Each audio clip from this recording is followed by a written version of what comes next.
টিভিতে নাটক শিরকের দৃশ্য দেখলে শিরকের গুনাহ হবে কিনা, মহিলাদের সিজদা দেওয়ার নিয়মটা বলুন, আর সিজদা দেওয়ার সময় পেট উরুর সাথে লেগে থাকলে কি নামাজ হবে কিনা। অনেক সময় হাজব্যান্ডকে রাগ করে গজব দিয়ে ফেলি, পরে আফসোস লাগে, এতে কি গজব হাজব্যান্ডের উপরে পড়বে? ওযু করার পর প্রাইভেট অর্গানে হাত স্পর্শ করলে কি ওযু ভেঙে যাবে? বিয়ের পরের দিন ছেলেকে শ্বশুরবাড়ির জন্য বাজার করতে হয়, এটা কি জায়েজ আছে? প্রসবের 40 দিনের পরেও রক্ত প্রবাহ বন্ধ না হয় তারা কিভাবে বাদবন্দি করবেন? বাজারে যে বিভিন্ন নামি দামি ব্র্যান্ডের বডি লোশন এবং ক্রিম পাওয়া যায়, সেগুলো কি ওযু গোসল করার পর ব্যবহার করে নামাজ আদায় করা যাবে?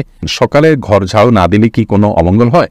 আমরা বিলম্ব না করে চলুন আপনাদের গুরুত্বপূর্ণ প্রশ্নগুলোর উত্তর দেওয়ার আলোকিত ভুবনে প্রবেশ করি।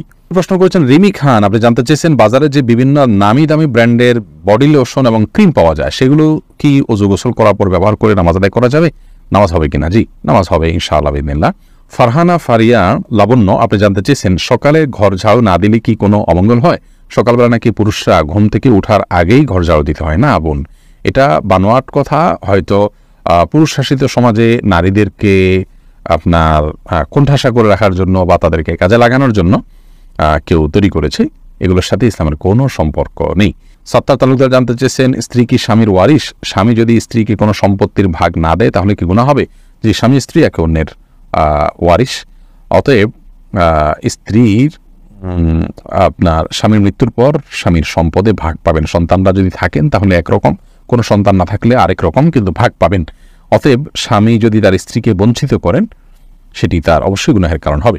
বেলাল, আপনি জানতে চেয়েছেন যেসব নারীর সন্তান প্রসবের 40 দিনের পরেও রক্ত প্রবাহ বন্ধ না হয় তারা কিভাবে বাদবন্দি করবেন? 40 দিন পার হওয়ার পরেও যদি রক্ত প্রবাহ বন্ধ না হয়, নেফাজ বন্ধ না হয়, তাহলে সেক্ষেত্রে তারা সম্পূর্ণ স্বাভাবিকভাবে সকলে বাদবন্দি সম্পাদন করতে পারবেন।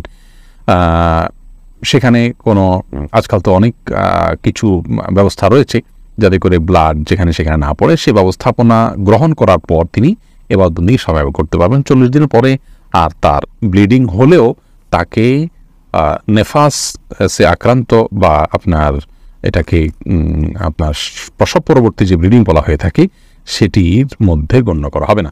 সামিয়া ফেরদৌস জানতে চেয়েছেন তাহাজ্জুদ নামাজ কি ঘর অন্ধকার করে পড়তে হবে? এর কোনো ভিত্তি আছে কি?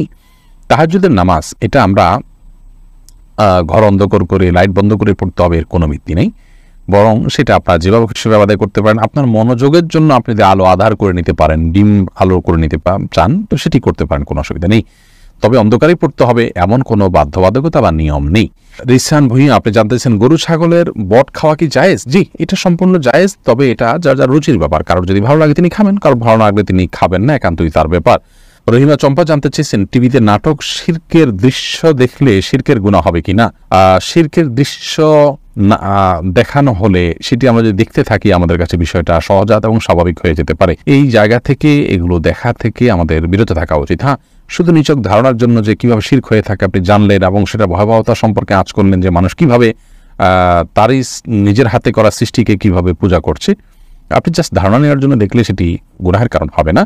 কিন্তু এইভাবে অহরহ যদি আপনি দেখতে থাকেন, বিশেষ করে নাটক সিনেমাতে আপনার হিন্দি ফিল্ম ইত্যাদিতে যদি অনবরত এগুলো প্রদর্শন করা হয়, যেহেতু হিন্দিরা এগুলো করে থাকেন তাদের সামাজিক কালচার অংশ হিসাবে, সেগুলো দেখতে দেখতে আমাদের কাছে সহনীয় হয়ে যেতে পারে। সেজন্য এগুলো দেখা ওইভাবে অ্যাভয়েড করা উচিত। এরপর সাদিক ইসলাম জানতে চাইছেন বিয়ের পরের দিন ছেলেকে শ্বশুরবাড়ির জন্য বাজার করতে হয়, এটা কি জায়েজ আছে? বিয়ের পরের দিন ছেলে শ্বশুরবাড়ির জন্য বাজার করতে হয় এরকম কোনো কালচার ইসলাম আমাদেরকে শেখায় নাই। এগুলো আমাদের দেশীয় কালচার এবং সংস্কৃতি।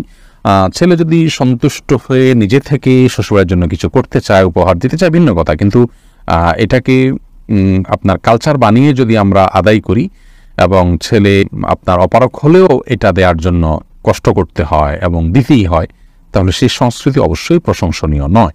এরপরে আবু সিদ্দিক হানিফ জানতে চেয়েছেন ঘরে বিড়াল থাকলে নাকি নামাজ হয় না, এটা কি সত্য কথা? না, এটা কোনো ভিত্তি নেই। ঘরে বিড়াল থাকলে নামাজ হবে না, কেন? নামাজ হবে। তাসনিম সুলতানা, আপনি জানতে চেয়েছেন আমার এক বান্ধবীর ধারণা তার বিয়ে না হওয়ার জন্য তার শত্রুরা তার উপরে কালো জাদু করেছে, আমার বান্ধবীর করণীয় কি? কেউ যদি শত্রুতা করে তা জাদু করেছে বলে আপনার মনে হয়, তাহলে তিনি অবশ্যই জাদু থেকে বাঁচার জন্য রুকিয়া শারঈয়াহ বা শরিয়া বিধিবদ্ধ যে ঝাড়ফুঁক আছে সেগুলোর তিনি আশ্রয় নিতে পারেন। সেগুলোর আশ্রয় নেওয়া বলতে সেগুলোর মাধ্যমে আল্লাহ তাআলার আশ্রয় তিনি নিতে পারেন। এবং আদৌ তাকে জাদু করা হয়েছে কিনা সেটাও আপনার যারা কোরআন হাদিসের আলোকে ঝাড়ফুঁক করে থাকেন এবং আপনার প্রফেশনাল বা বাণিজ্যিক কারণে আপনার যারা কবিরাজি করেন এবং হালাল হারাম বাছবিচার করেন না, এরকম মানুষ না হন, সেই মানুষগুলোর সাথে আপনার যোগাযোগ করলে ইনশাআল্লাহ বিদিনে তারা আপনাকে হেল্প করতে পারে। আপনার হিস্ট্রি শুনে তারা বলতে পারে যে আপনার জাদু করা হয়েছে কিনা। করা হয়ে থাকলে সেক্ষেত্রে আপনি পরবর্তী করণীয় অবশ্যই আপনি করতে পারেন। তবে অনেকে অহেতুক ধারণা করে, এজন্যই এটাকে আপনি একটু ভেরিফাই করে নিলে ভালো হয়। উম্মে সালমা রিহা, আপনি ইউটিউব চ্যানেলে প্রশ্ন করেছেন, অনেক সময় হাজব্যান্ডকে রাগ করে গজব দিয়ে ফেলি, পরে আফসোস লাগে, এতে কি গজব হাজব্যান্ডের উপরে পড়বে? না বোন, এর কারণে হাজব্যান্ডের উপর গজব পড়বে না। কোরআন কারীমের একটি আয়াত থেকে স্পষ্ট বোঝা যায় যে রাগের মাথায় যখন মানুষ এ ধরনের বদদোয়া দিয়ে ফেলে, আল্লাহ রাব্বুল আলামিন সেগুলোকে বাস্তবায়ন করেন না, এবং তবে এটি একটা অন্যায় কাজ। মুমিন কখনো মানে কথায় কথা অভিসম্পাতকারী হতে পারে না। নবী করিম সাল্লাল্লাহু আলাইহি ওয়াসাল্লাম বলেছেন, ইমানদার কখনো লাআন হয় না, লাআনত করবে, অভিসম্পাত করবে, বদদোয়া করবে কথায় কথা, এটি ইমানদারের চরিত্র নয়। অতএব সবর এবং ধৈর্যের পরাকাষ্ঠা প্রদর্শন করতে হবে ভালো ইমানদার হওয়ার জন্য। আর দীপু জানতে চেয়েছেন, ওযু করার পর প্রাইভেট অর্গানে হাত স্পর্শ করলে কি ওযু ভেঙে যাবে? ইমাম আবু হানিফা রাহিমাহুল্লাহর মত অনুযায়ী ওযু ভাঙবে না, এবং এর সপক্ষে অনেকগুলো দলিল এবং যুক্তি আছে, বিভিন্ন স্পষ্ট হাদিস রয়েছে। যদিও অনেক ইমামদের মতে যদি কোনো আড়াল ছাড়া স্পর্শ মানে সরাসরি স্পর্শ করেন তাহলে সেক্ষেত্রে ওযু ভঙ্গ হবে। সোনিয়া আক্তার জানতে চেয়েছেন, মহিলাদের সিজদা দেওয়ার নিয়মটা বলুন, আর সিজদা দেওয়ার সময় পেট উরুর সাথে লেগে থাকলে কি নামাজ হবে কিনা? জি, নামাজ হবে। নামাজ হবে না, নারী পুরুষের সালাত নিয়ে যে মত পার্থক্য আছে এটাকে আমরা অনেক বড় করে দেখি। বিষয়টা এরকম বড় কিছু না। আপনার এখানে যারাই ইখতিলাফ করে থাকেন, জাস্ট এখানে পদ্ধতির উত্তম অনুত্তমের বিষয়টা, নামাজ হওয়া না হওয়ার কোনো ইখতিলাফ এখানে নেই।